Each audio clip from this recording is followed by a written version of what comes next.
Bugün Vətən müharibəsinin başlanmasından 5 il ötür. Hazırda anım tədbirləri Muxtar Respublikada başlayıb və davam edir. Qeyd edim ki, Naxçıvan şəhərində eyni zamanda Muxtar Respublikanın digər rayonlarında da anım tədbirləri davam edir. Biz isə hazırda Naxçıvan şəhər qəbristanlığındayıq və kadrları təqdim edirik sizə. Gördüyünüz kimi insanlar, hökumət və ictimaiyyət nümayəndələri, Naxçıvan şəhər sakinləri məhz bura gələrək Vətən uğrunda canından keçmiş qəhrəmanlarını ziyarət edir, onların ruhlarına ehtiramlarını bildirirlər. 44 gün davam edən müharibə Azərbaycanın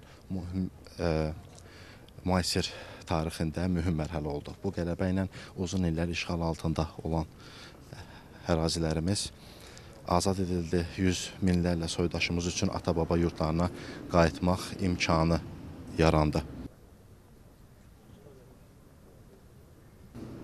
Hazırda azad olunmuş ərazilərdə geniş miqyaslı bərpa, quruculuq işləri aparılır, yeni şəhər və kəndlər salınır, yollar çəkilir, bir sözlə həyatın nəfəsi geri qayıdır. Bu şanlı savaşda Naxçıvan Əlahidə Ümumi Qoşun Ordusunun hərbçiləri də böyük rəşadət göstəriblər. 44 günlük döyüşlərdə 100-dən artıq hərbi qulluqçu, yəni Əlahidə Ümumi Qoşun Ordunun hərbi qulluqçusu şəhidlik zirvəsinə yüksəlib.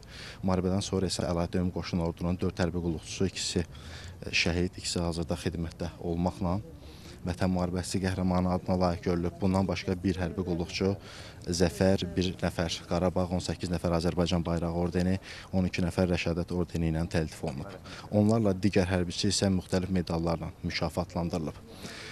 Vətən müharibəsi həm də regionun siyasi və iqtisadi mənzərəsini də dəyişdi. Bu reallıqlar içində ən mühüm layihələrdən biri məhz Zəngəzur dəhlizidir. Bu dəhlizin istifadəyə verilməsi Naxçıvan Muxtar Respublikasını Azərbaycanın əsas hissəsi ilə birbaşa quru yolla birləşdirəcək, ölkə daxili və regional iqtisadi sosial əlaqələri daha da genişləndirəcək.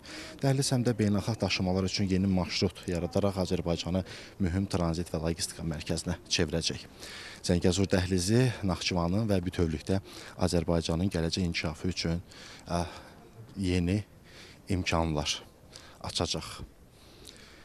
Bəli, bir daha qeyd etmək istəyirəm, biz hazırda Naxçıvan şəhər qəbristanlığındayıq. Anım tədbirləri davam edir. İstər Naxçıvan şəhərində, istəsə də rayonlarda bizim hissəyə çatdıracağımız bunlardan.